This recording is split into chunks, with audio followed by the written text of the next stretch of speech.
Hi friends, welcome to blueberries kitchen. Blueberries கிச்சனில் இன்றைக்கி நம்ம பார்க்க போகிறது என்னென்னா, நல்ல அருமையான வாயில் வச்ச உடனே கரையிற ஒரு வெண்பொங்கல் ரெசிபி தாங்க. டேஸ்ட்டு சூப்பராக இருக்குங்க. இன்றைக்கி நான் பண்ணுற மணிக்காக பண்ணி பாருங்களேன். இப்போ வாங்க நம்ம வீடியோக்குள்ளே போகலாம். வீடியோக்குள்ளே போகிறதுக்கு முன்னாடி இப்போ தான் நீங்கள் ப்ளூபெரிஸ் கிச்சனை முறையாக பார்க்குறீங்கன்னா மறக்காமல் சப்ஸ்கிரைப் பண்ணிக்கோங்க. பக்கத்தில் இருக்கிற பெல் ஐக்கானையும் ப்ரெஸ் பண்ணிக்கோங்க. அப்படின்னா தான் நான் புதுசாக வீடியோ போட்டால் என்னோடய வீடியோஸோட நோட்டிஃபிகேஷன் வரும், நீங்கள் மறக்காமல் பார்க்கலாம். இப்போ நம்ம வெண்பொங்கல் பண்ணுறதுக்கு ஒரு கிளாஸ் அளவுக்கு பச்சரிசி நான் எடுத்திருக்கேங்க. பச்சரிசி எடுத்த கிளாஸுக்கு 1/4 கிளாஸ் அளவுக்கு நான் பாசிப்பருப்பு எடுத்து வச்சுருக்கேங்க. பாசிப்பருப்பை நான் ட்ரை ரோஸ்ட் பண்ணி தான் நான் எடுத்திருக்கேன். எங்கள் வீட்டில் எப்போயுமே பாசிப்பருப்பை ட்ரை ரோஸ்ட் பண்ணி ஸ்டோர் பண்ணி வச்சுருப்பாங்க. அதனால தான் நான் உங்களுக்கு ட்ரை ரோஸ்ட் பண்ணதை காட்டலை. நான் இப்போ இதை வாஷ் பண்ணி எடுத்துகிட்டு வரேங்க.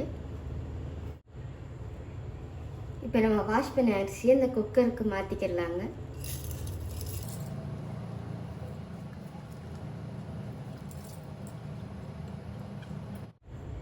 அரிசி எடுத்த கிளாஸுக்கே 5 கிளாஸ் அளவுக்கு தண்ணியை நான் அளந்து எடுத்து வச்சுருக்கேங்க. 4 கிளாஸ் அரிசிக்கும் 1 கிளாஸ் பருப்புக்கும் மொத்தமாக 5 கிளாஸ் அளவுக்கு தண்ணியை நான் அளந்து எடுத்து வச்சுருக்கேங்க.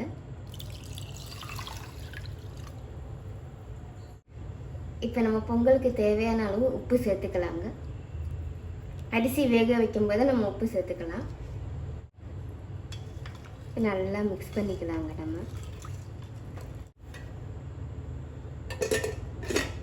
இப்போ நம்ம மூடி போட்டு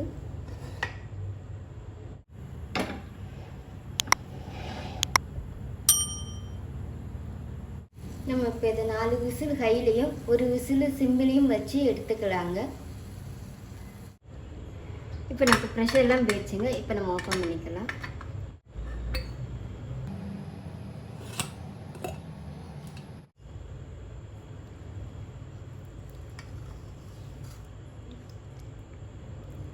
பாருங்களேன், நமக்கு இது நல்லா குக்காய் வந்திருக்குங்க. நல்லா குழைவாக வெந்து வந்திருக்கு.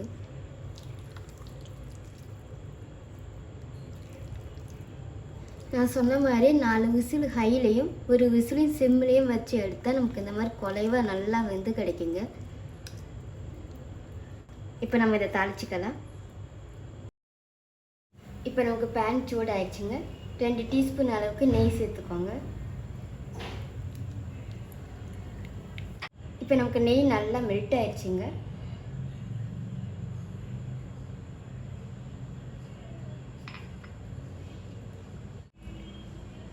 ஒரு டீஸ்பூன் அளவுக்கு ஜீரகம், 1 டீஸ்பூன் அளவுக்கு முழு மிளகு, கொஞ்சோண்டு இஞ்சியை நான் பொடியாக கட் பண்ணி சேர்த்துக்கோங்க. கொஞ்சோண்டு கருவேப்பிலை. நான் 5-6 முந்திரி பருப்பு சேர்க்குறேங்க. முந்திரி பருப்பு ஆப்ஷன் தான், உங்கள்கிட்ட இருந்தால் சேர்த்துக்கோங்க, இல்லைன்னா பரவாயில்லைங்க. இப்போ நம்ம இதை கொஞ்சம் நெய்யில் வறுத்து எடுத்துக்கலாங்க. நம்ம இப்போ இந்த தாளிப்பை இந்த வெம்புங்களில் சேர்த்துக்கலாங்க.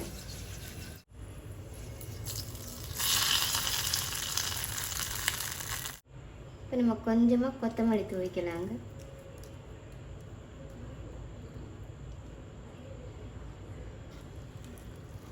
நம்ம நல்லா மெதுவாக மிக்ஸ் பண்ணி கொடுத்துக்கணுங்க.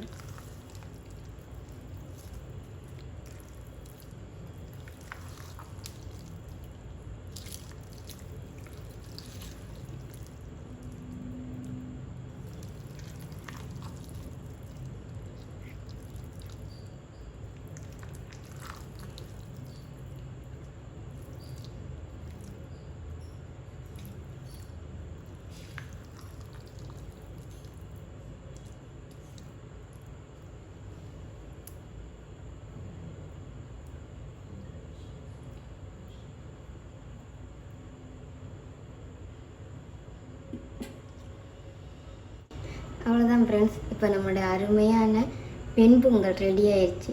ஒரு சிம்பிளான ஒரு பிரேக்ஃபாஸ்ட் ரெசிபி தான் இன்றைக்கி நம்ம வீடியோவில் பார்த்துருக்கோம். இந்த ரெசிபி உங்களுக்கு பிடிச்சிருக்குன்னு நினைக்கிறேன். பிடிச்சிருந்துச்சுன்னா மறக்காமல் ப்ளூபெரிஸ் கிச்சனை சப்ஸ்கிரைப் பண்ணிக்கோங்க. தேங்க்யூ.